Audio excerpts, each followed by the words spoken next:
In fact, there's more than one war happening right now, and they're hidden wars. And the only way to work against wars on the planet, because each one of us is so limited in the physical world and in the impact that we have, that we can only work with the non-tangible, intangible, unseen forces that affect the materialistic world. And those forces that affect and that can bring about peace on the planet or help the universe is our heart. So the wars on the planet are a reflection of our own personal greed and our own personal um, desire for more, more, more. Wars are started by countries asking and entitling themselves to more, but they are reflection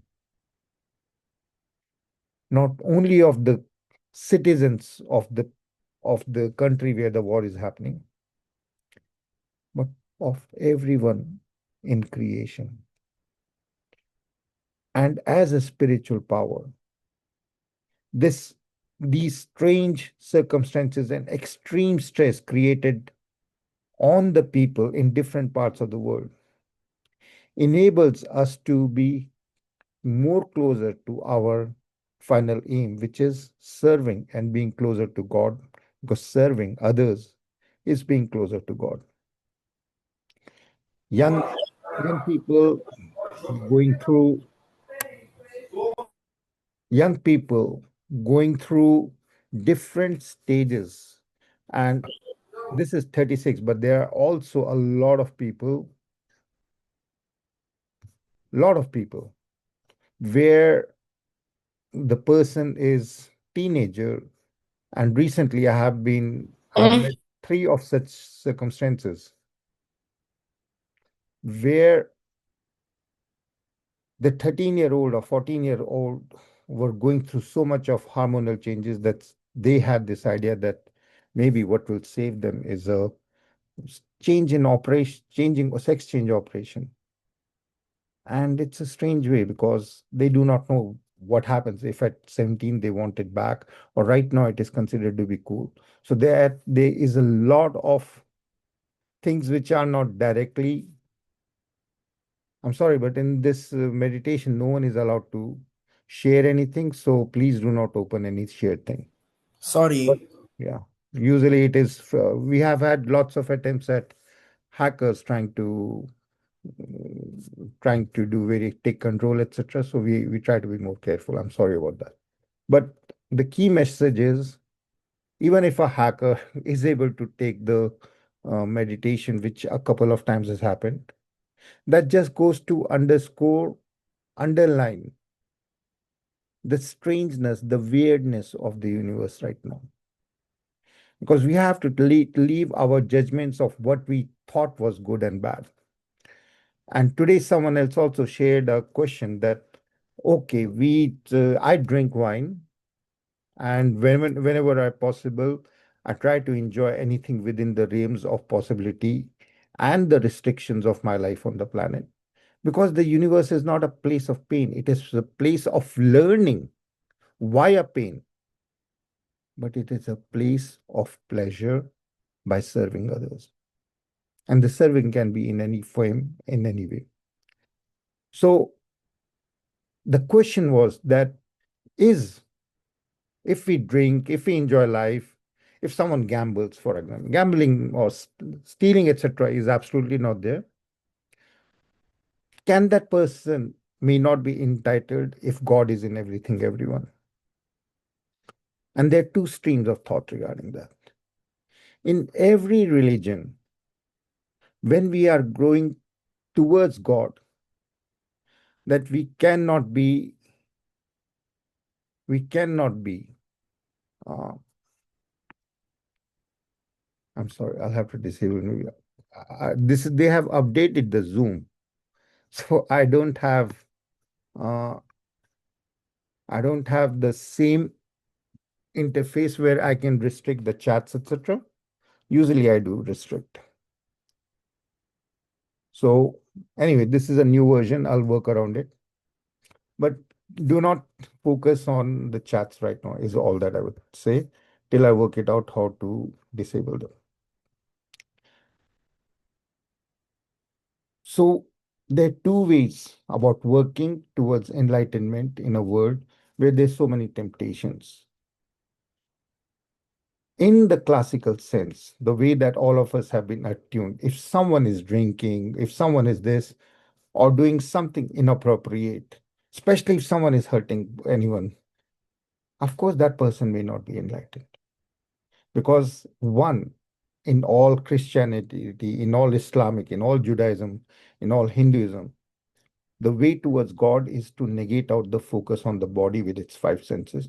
So if someone is still lost in the sense temptations, then the chances of that person getting close to God are very low. So it's either this or either that. Either you hold on to the temptations of the world very strongly, or you let go of the temptations of the world and you latch on rather, to the temptations of God, which is just one, singular, and usually expressed via service to all, or going so deep inside yourself that you are already detached from the external world. And then you may become a role model, or may not become. No one may even know that you're on your way to enlightenment. That's one way, and is the classical way. When we are practicing yoga, the Hindu way, there are eight morality concepts which are laid out in the starting, and they match with the Buddhist norms of behavior when you are going towards when you're accepting Buddhism. But in the Patanjali's Yoga Sutras, it's exactly the same. Refraining from stealing, refraining from hurting, refraining even from physical activities that we know as sex and all that. So there are eight astyas there. There are eight laws that we have to follow if we are going to be following yoga. Most people, of course, on in today's planet cannot do it. But the way to God and be morally pure is harder than walking on the edge of the blade. For the morally right, it is harder than anything else. Being spiritual warrior is you have to be able to let go of a lot of things. So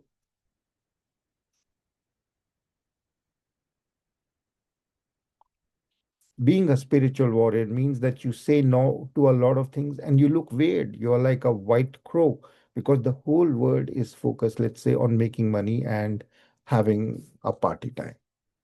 That's what it's all, or having a cool time.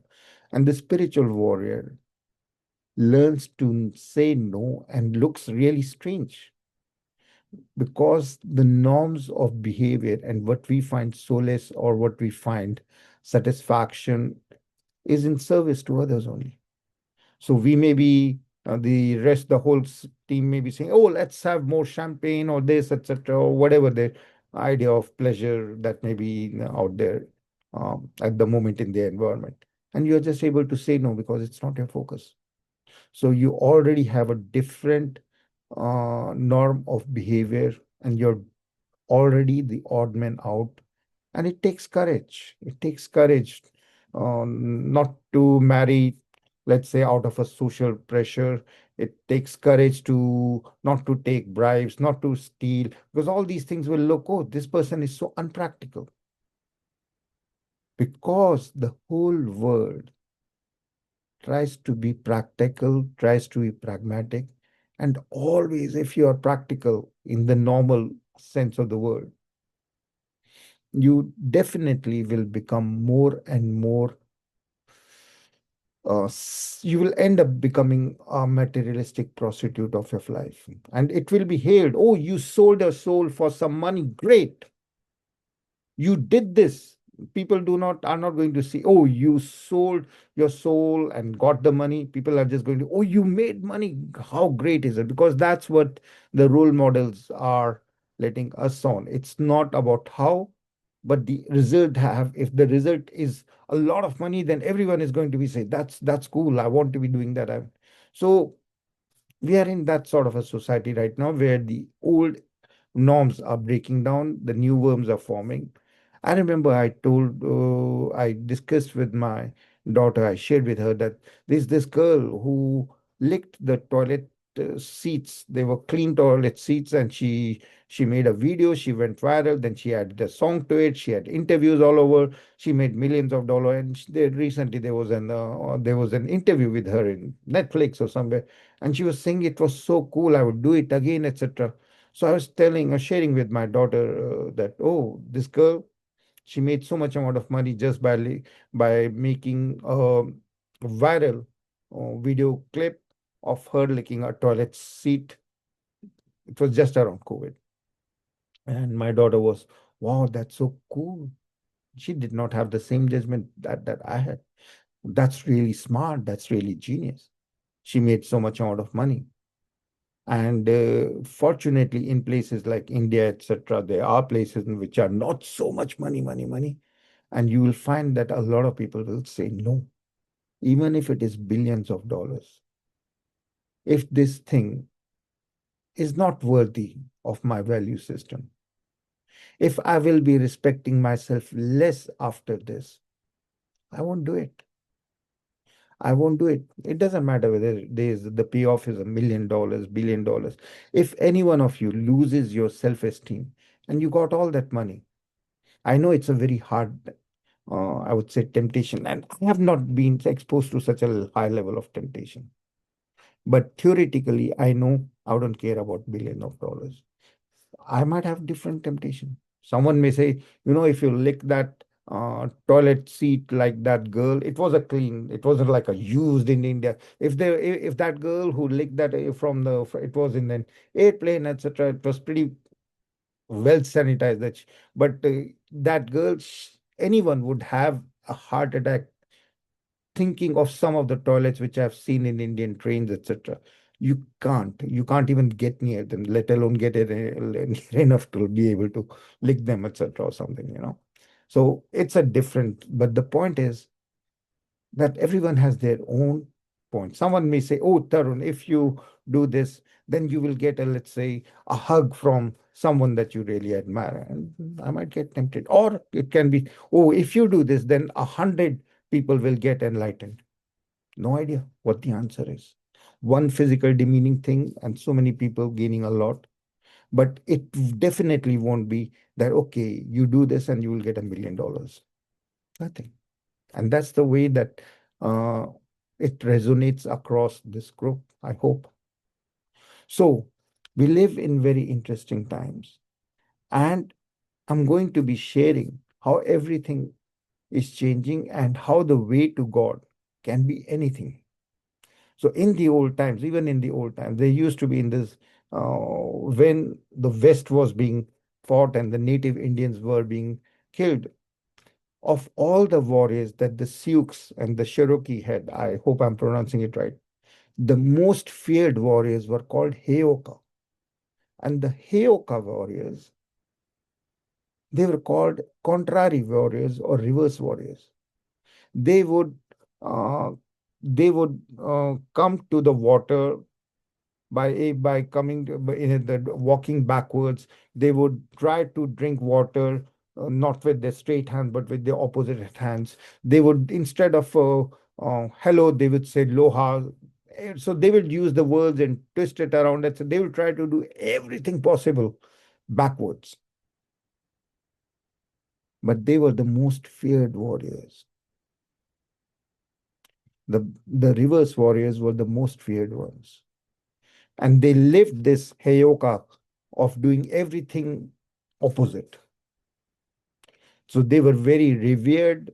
They were also called clown warriors. They were called, not stupid, but clown warriors were definitely called within even their culture, but it has a mark of respect. They would do everything the other way because they were warriors.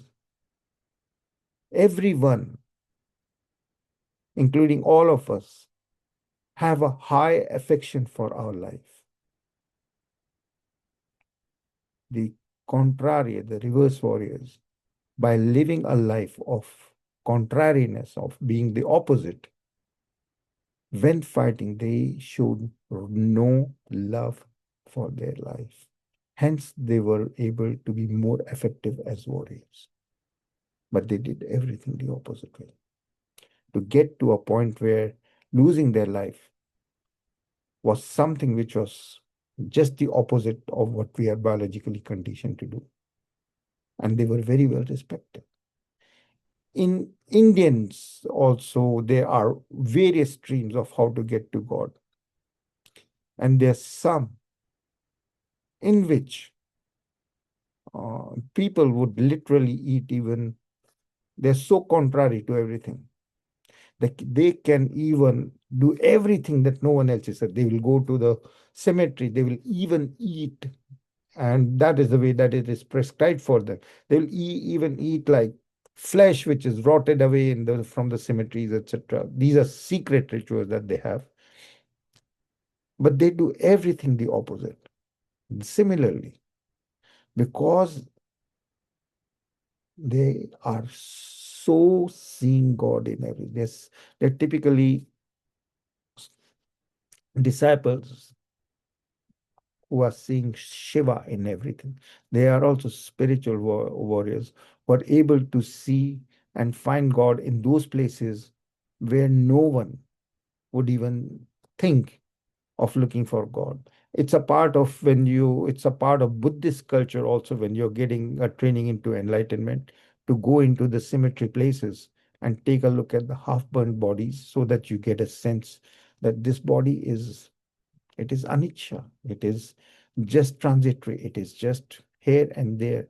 Your soul, which the Buddhists do not focus, but they do have a focus on understanding the transitoriness, the transition or the transitory nature of the world by going to cemeteries. It's part of the exercise that Buddhists have for towards enlightenment.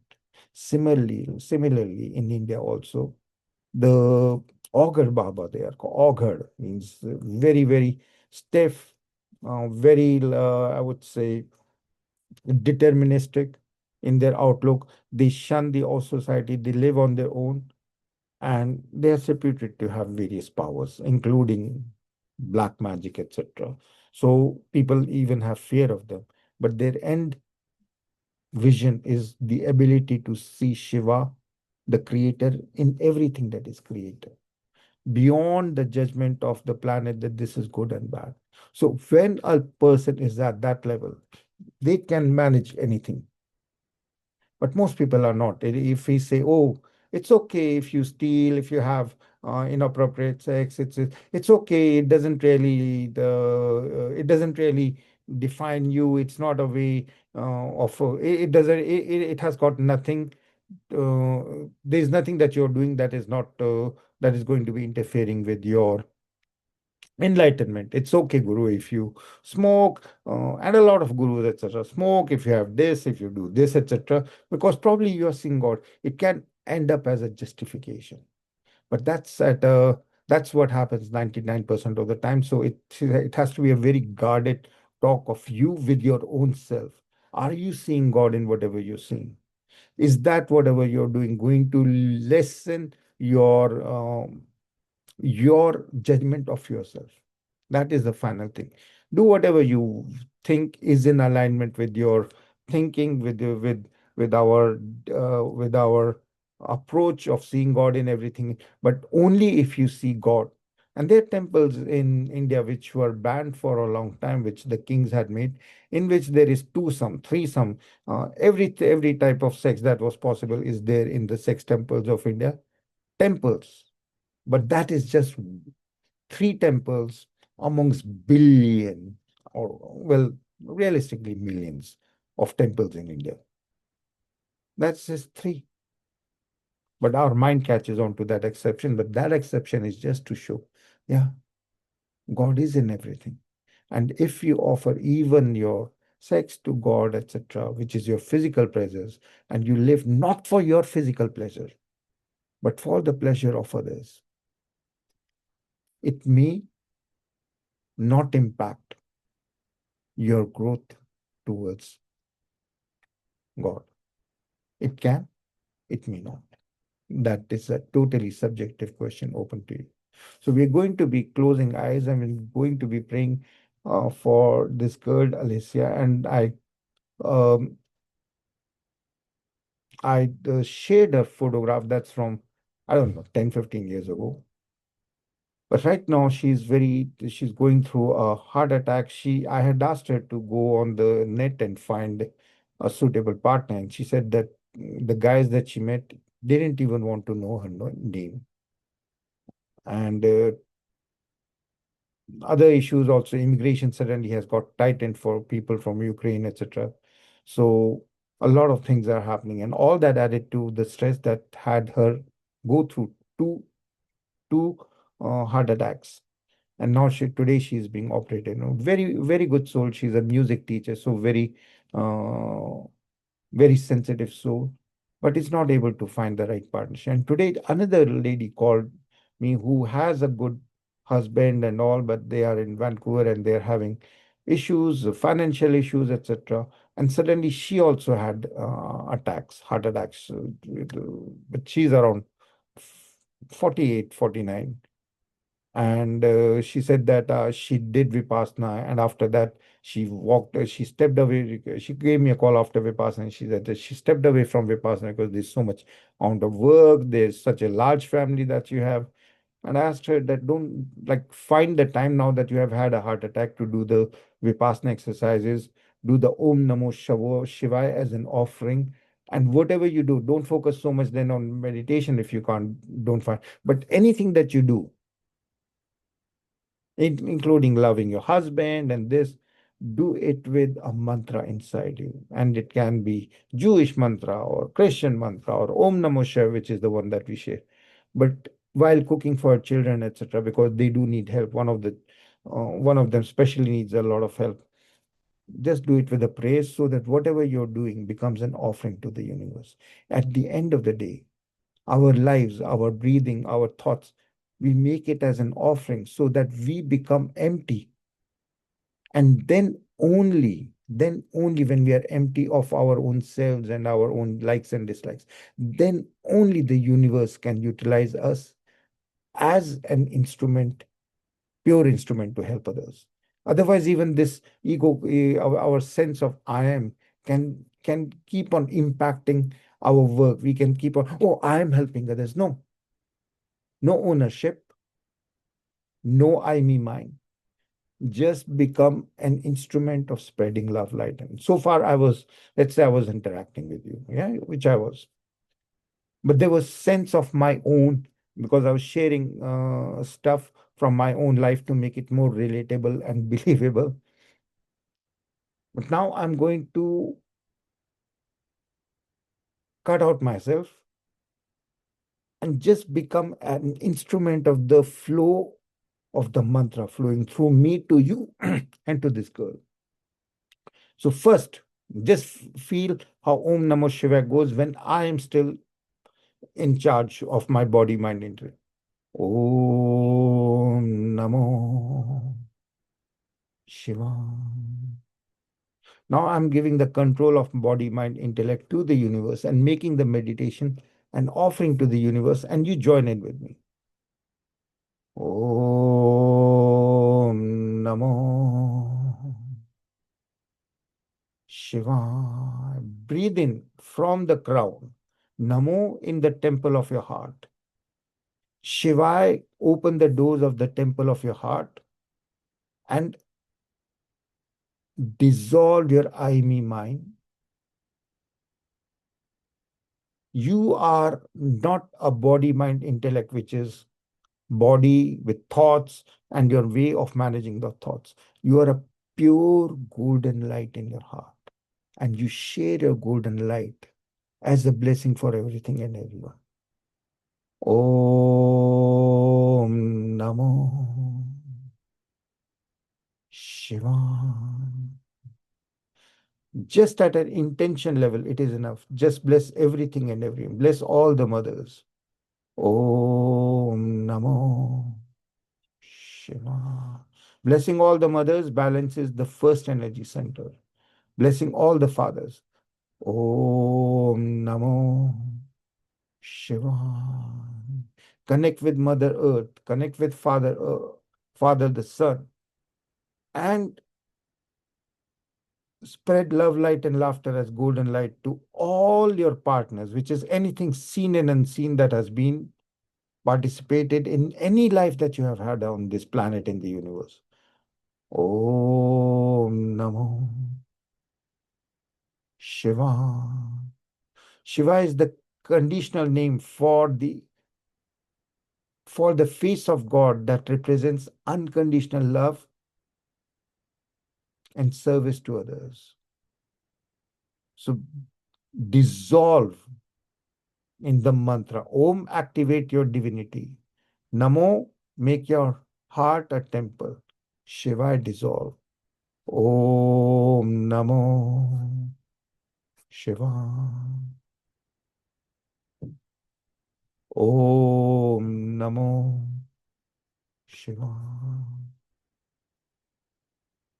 Om Namo Shiva. Om Namo Shiva. Om Namo Shiva. Om Namo Shiva. Om Namo Shiva. Om Namo Shiva. Om Namo Shiva. Om Namo Shiva. Om Namo Shiva. Visualize in your heart a temple. Om Namo Shiva. A temple of joy and dancing and singing. Om Namo Shiva.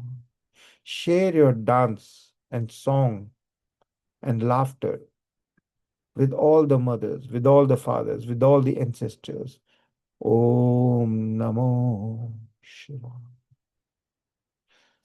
In the palace of your heart, invite all the people, the infinity of people who you have served and who have served you, and share with them the golden light of laughter in your heart. Om Namo Shiva. You have laughter in your heart, share it with the people who have hurt you in any life. Om Namo Shiva. Your kidneys then are free of all fears, laughing and golden. Om Namo Shiva. Your liver is free of all anger, laughing and sharing. Your spine is free of all stress, laughing and sharing. You're connected to Mother Earth and Father Sun, laughing and sharing. Each and every brain cell is laughing and sharing. Om Namo Shiva. Om Namo Shiva. Om Namo Shiva. Om Namo Shiva. Om Namo Shiva. Om Namo Shiva. Om Namo Shiva. Om Sarve Bhavantu Sukhinam. Sarve Shanti Nirabha. Sarve Bhadrani Pashyantu. Ma Kasyat Bhukte Bhava. Let in this church candle that I hold burn out all your insecurities of the heart, because we are all connected. Burn out all your fears, burn out all your anger, burn out all your judgments which stop you from being connected to God in everything and everywhere. Om Namo Shiva. Om Namo Shiva. And sharing with everyone, with Alessia, Om Namo Shiva. From heart to heart with Cindy, Om Namo Shiva. Chi, love, light, and laughter from heart to heart. Om Namo Shiva. Galya, Om Namo Shiva. Hell, Om Namo Shiva. Jean, Om Namo Shiva. Marina, Om Namo Shiva. Larissa, Om Namo Shiva. Mila, Om Namo Shiva. Paras, Om Namo Shiva. Preeti, Om Namo Shiva. Om Triambakam Yamai, Sugandhim Pushtivardanam Murvarupna Mrityurmukshim Amrita. We did have two hackers. See, they left. So we have to be always be careful. I'm glad that the universe did not let them do anything like take control. So these settings, that's why they are also restrictive. There's no there's a mute, etc. Because people do try for various reasons to get in and make us meditate less, so that the world is that the world is less of a place than it should be. Om Namo Shivaya, Om Namo Shivaya. And we are going to be praying for these people also who had the intention but were not able to disturb us. Om Namo Shivaya, Om Namo Shivaya, Om Namo Shivaya, Om Sarve Bhavantu Sukhino, Sarve Shantina, Sarve Bhadrani Ma Kasyat Dukhtega.